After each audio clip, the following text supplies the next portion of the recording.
Hello and welcome to the CSN3M Mindset Monday podcast. I am Andrew Wade with Case Specific Nutrition. On this channel, we focus on the three M's: mindsets, myth busting, and mentoring, all as they pertain to health and nutrition.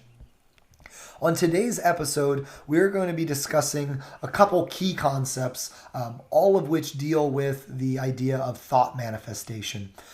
And on my personal Instagram, my Pittsburgh Dietitian Instagram, couple weeks ago, I shared a post where I discussed the car that's sliding on the road towards a tree, and where does a person look? And I used that as sort of a platform to talk about the idea of thought manifestation, which thought manifestation is a concept that I keep coming across and tripping over and stumbling upon as I read. It's come up in some of my success and leadership trainings that I've done. It's come up in a lot of the mindset and psychological texts. Even one of the more recent books that Simon Sinek wrote, which kind of is more of observational theory, it's popped up. And so I can't avoid it. I can't get away from it. And more importantly, I can't deny its use, its relevance, and also that I've used it for a long time in my personal life without really realizing it. And so for those of you that are unfamiliar, I'm going to give a very, very basic description. So I encourage you to further dig into the idea of thought manifestation. But the basic concept behind it is that our thoughts guide us to our reality. So what we think is going to happen, what we believe is going to happen, and our attitude towards what is, what lies in front of us is going to guide us where we are. And the analogy I referenced earlier that I'd had on my social media was the car that's sliding on the ice. And the question is, when a car is on the road and it starts sliding on the ice and it's spiraling out of control towards a tree on the side of the road, where does the driver look? And what's interesting is the reason this question is so relevant is because depending on where the driver looks, heavily defines the outcome. If the driver looks at the tree, chances are the driver's going to hit the tree. If the driver turns their vision back towards the road, there's a high likelihood that the driver is going to avoid the tree and actually realign and end up on the road. And so this basic concept of where we look is where we go becomes a really, really important way to think about all aspects of our life. If we have a positive perspective about things, chances are we're going to see the positive things that happen in day-to-day life, and we are then going to reinforce those positive actions and behaviors and feelings, and they're going to build. Instead, if we have a negative outlook on life and we see life through a lens of fear and uncertainty and threat, we are going to highlight all the fears and all the threats, and as a result, we are going to grow more scared, more timid, and be less likely to really see positive outcomes in life. And so just our perspective, just the attitude that we see things has such a bias in how we go forward. But thought manifestation is the active practice of thinking things, believing things, and then allowing those things to become the reality. It's almost like you speak them into action or you speak them into existence. So when you say, I'm going to do this, and you say that consistently, you will inevitably start to break down what it takes to do that. You will start to take small steps towards it, and over time, it will happen. Now, it's not to say that people that do positive thinking and thought manifestation don't have their down days, right? There's always going to be doubt. As humans, we have a fear-laden limbic brain that really has a fight or flight response that's kicked in that's meant to help us survive. The problem is it's not very useful for us anymore, so we tend to end up fearing hypothetical circumstances that may not happen. And unfortunately, in the world of thought manifestation, when we think those things often enough, they end up happening a lot of the time because our brain is focused on that direction, and as a result, continues to make choices that go that direction. And so again, just to recap, thought manifestation is a really, really powerful tool. It's really important. And I know for myself personally, I didn't realize until I really started studying this how much I used it in my high school years and in my college years. I've always been kind of a planner. I've always been somebody that I like to have plans. I never say that my plans are set in stone, but I like to have a path I'm going to walk. And then what I get excited to do is adjust it and adapt it and kind of grow into it as it comes, which is that growth mindset that we've discussed in previous episodes and that Carol Dweck, the author of the book Mindset, discusses at length. Is, if we look forward and we think about positive things, we have positive plans, things we're excited to do, and then we start to actually break down action items that let those things be set in motion. Even if the original outcome isn't what ends up happening, it's going to be something great. It's going to be something exciting, and it's going to be something that's really rewarding because it's something that you built for yourself, or it's something that you intentionally kind of nudged and worked on. And so where this becomes useful is really in all aspects of our life. And so for those of you out there listening, I want you to take a moment and actually think about where your brain might already do this. What parts of your life do you have positive thought manifestation, right? Do you nudge things in a positive direction? Do you see the positive, the silver linings of things? Where do you see those things already existing? Is it in your professional life, your personal life, your social life? There's likely areas of your life that you're good at seeing the positive, or you choose to see the positive. But then flip the script and think about the parts of your life that you might be sort of stuck in the negative of. You might be thinking more in a fixed mindset, feeling a little bit stuck, or resorting to always seeing the negative, or what's bad, or what could happen that's bad, and then spending your time being afraid of that and muted by it, and maybe even frozen by it. And what if we tried to intentionally change the outlook of that? What if instead of living out of fear, we instead started to look for the things we could control, the things we did have a say in, the things we could say yes to, and work on getting excited about those things? And that's where it ties in so beautifully with the concept that we discussed with our social media intern, Devin, a couple months back, called subtraction by addition, which subtraction by addition is the idea of removing things in your life by adding things that you're more excited by or that have more value. And so a common example I like to give is the person that snacks late at night can either try and just get rid of their snack and, restrict themselves, which is going to lead to all sorts of variance in self-motivation, or they could try and have a different habit in the evening that supports them better. So for example, if they snack late at night and that gives them poor toss and turn sleep and heartburn and makes them nauseous in the morning, and then instead they start drinking tea in the evenings and it helps wind them down, reduces their stress, improves their sleep, and starts their morning better, all of a sudden, instead of removing the snacking because they quote unquote have to, they instead are getting more excited about the new thing they're adding, the tea drinking habit. And so that's a very simple example, but the idea is the same, right? Is we've removed something not by focusing on its removal, but by instead focusing on the addition of something else. And that really is what thought manifestation can be.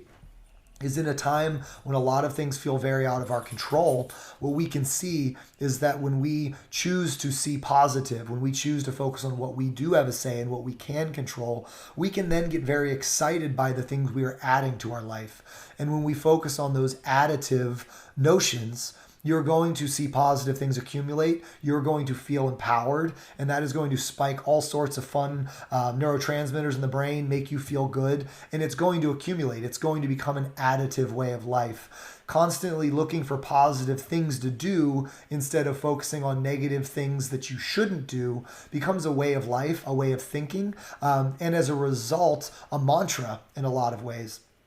And so for those of you out there, I encourage you to take the part of your life that you've identified that might have the negative focus, right? That might have, very fear-driven. Right now in the political atmosphere we're in, there's a lot of social divide and a lot of fear related to that. And as a result, there's a lot of people consuming a bunch of content and being left feeling very helpless. And that's an example of something where, hey, instead of us feeling helpless and disconnected, what are things that we can do that allow us to support our cause, support our notions? That's why there's the big movement out that just says vote right now, right? The Vote for America movements that exist. The reason for that is voting is an action. And actions are what allow us to actually really manifest something positive, create an outcome by thinking positively. And once again, it doesn't mean that we can just all of a sudden think everything into existence. But the idea is that if we make it a habit to think positively, to think in an action format, and to focus on additive behaviors instead of subtractive behaviors, what's going to happen is you're going to slowly but surely love your life more and more and more.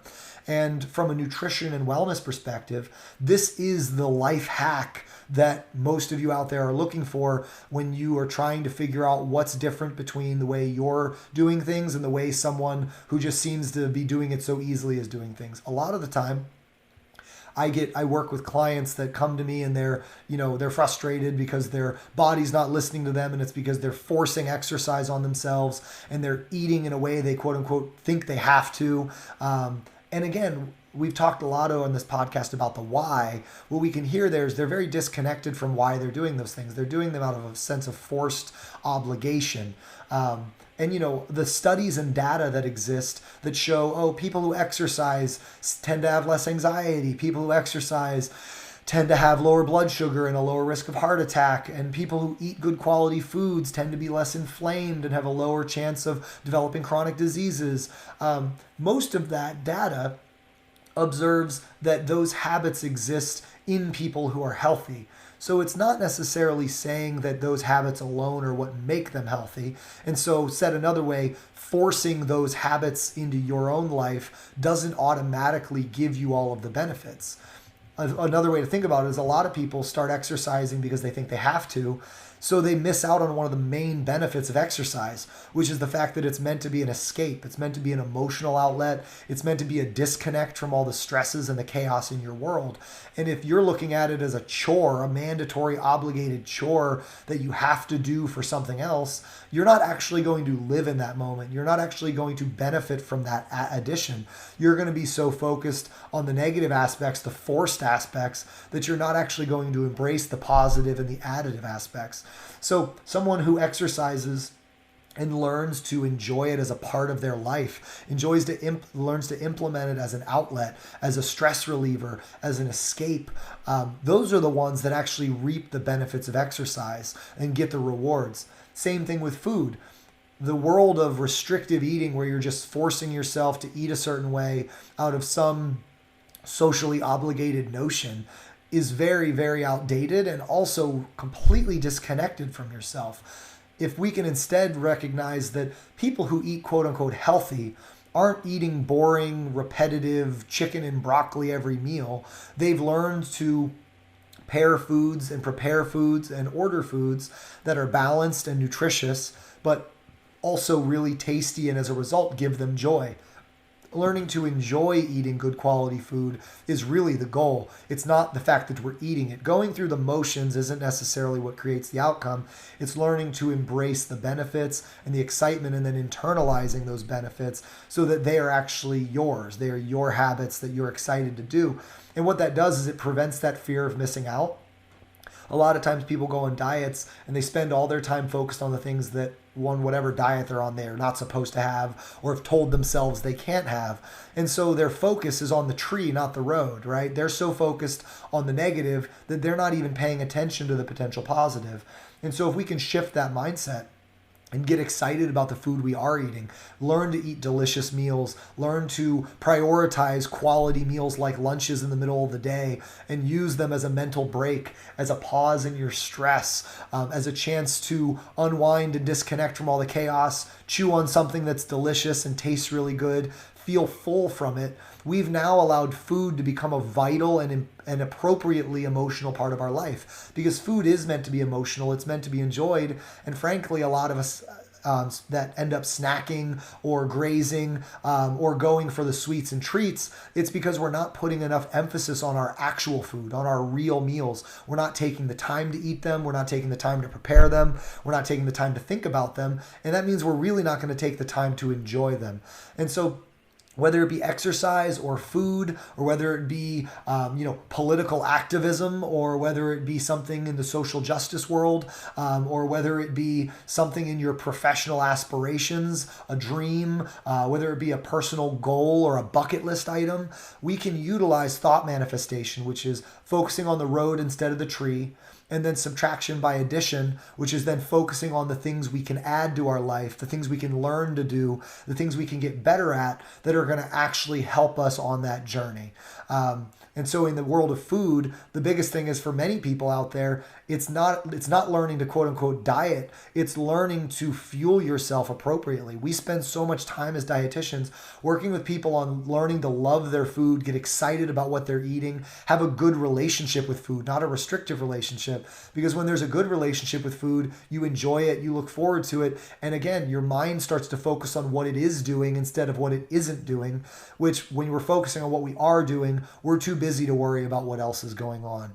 And that's a mindset that can help you in your personal life, in your personal goals, or in that professional or social arena. I know for me personally, with what I do in my work and my business, I'm always trying to improve and grow and get better and better. And I try to every day, every week, every month, and every year learn something and build on something. And when I struggle or when I'm not clicking with something, I don't call that or chalk that up to a failure, and I don't worry about what everyone thinks about it. I instead seek to learn from it. I look at what I did wrong or what I don't like about what I did and what maybe was missing. What was the piece that was missing, and what can I learn that will allow that to grow better? How can I patch that up so that I'm stronger the next time around? And so I encourage you all to take some time this week to really identify some aspects of your life where your thought manifestation might be turned towards the tree instead of the road.